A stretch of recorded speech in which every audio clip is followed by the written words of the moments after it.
आज हम हमारे भोजन में मसालों का प्रयोग क्यों किया जाता है और उसके क्या लाभ है, क्या वह सिर्फ स्वाद के लिए किया जाता है, इसके विषय में बात करेंगे। हमारा भोजन जो होता है, अक्सर लोगों को यह पता होता है कि मसाला भोजन में डाल देंगे तो बहुत स्वाद अच्छा हो जाएगा और भोजन बहुत स्वादिष्ट लगने लगेगा, वह अच्छा लगने लगेगा।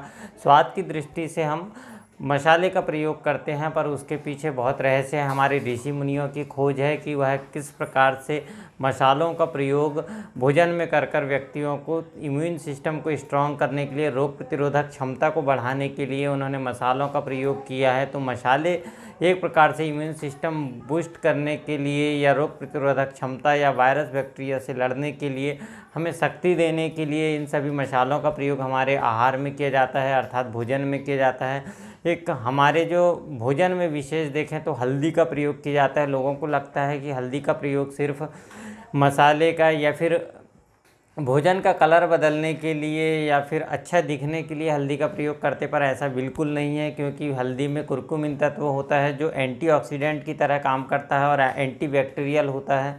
यदि हल्दी को सीधे दूध में मिलाकर भी रात में लेते हैं तो हल्दी शरीर के लिए बहुत लाभकारी होती है, गले के लिए लाभकारी होती है, सर्दी जुकाम खांसी में फ़ायदा करती है। पर जब भोजन में डालकर उसे भोजन बनाया जाता है या सब्जी बनाई जाती है तो वह भी anti bacterial, anti viral, antioxidant की तरह कार्य करने लगती है और बहुत शरीर के लिए लाभकारी होती है। नमक दूसरा इंग्रेडिएंट होता है कि नमक को भी हम स्वाद के लिए इस्तेमाल करते हैं कि नमक ज़्यादा है या कम है, उसका स्वाद में देखते हैं फ़र्क। पर नमक में आयोडीन तत्व पाया जाता है। आयोडीन की वजह से गाइटर रोग नहीं हो पाता, आयोडीन की कमी से गाइटर हो जाता है, तो आयोडीन मिलता है हमें पर्याप्त रूप में। या नमक यदि कम लेने वाले लोग होते हैं तो नमक कम लेने से बीपी कम हो जाती है। यदि जिन लोगों की बीपी बार बार कम होती है तो उन्हें नमक खाने की सलाह दी जाती है।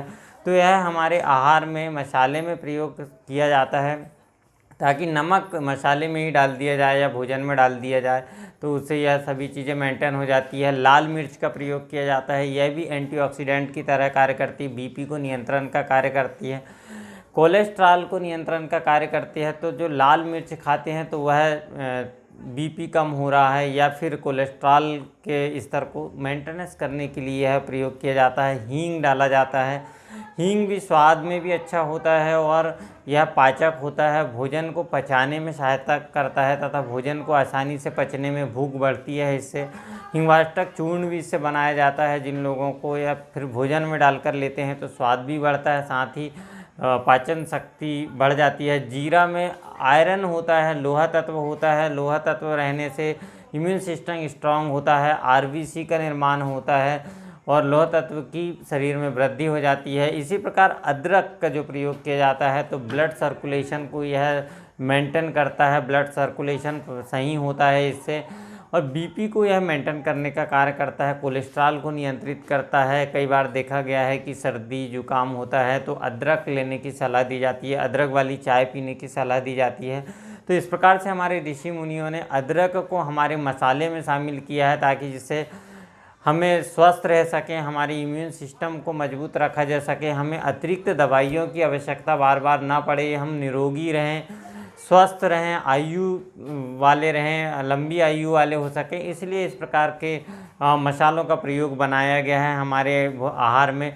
धनिया पत्ती जो कि vitamin A, vitamin B12, vitamin C, calcium, potassium, magnesium, iron, इस प्रकार से तत्व इसमें पाए जाते हैं। तो यह हमारी धनिया पत्ती मसाले के रूप में भोजन में, सब्जी में डाली जाती है, दाल में डाली जाती है, तो इसके बहुत ही प्रभावशाली होते हैं, शरीर के लिए लाभकारी होती है और हम इन्हें प्रतिदिन लेते हैं।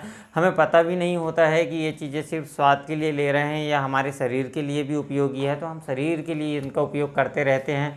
तो इस प्रकार से लहसुन देखते हैं तो लहसुन उष्ण तासीर की होती है, जो जिन लोगों को झुंझुनाहट की शिकायत होती है या जिनका बीपी डिस्टर्ब रहता है या कोलेस्ट्रॉल बढ़ता है, ऐसे लोगों को नियंत्रित करने के लिए लहसुन का प्रयोग किया जाता है। या वात रोग के पेशेंट होते हैं उन्हें भी लहसुन दी जाती है, पर यह आहार में शामिल होने से यह संतुलित आहार हो जाता है हमारा।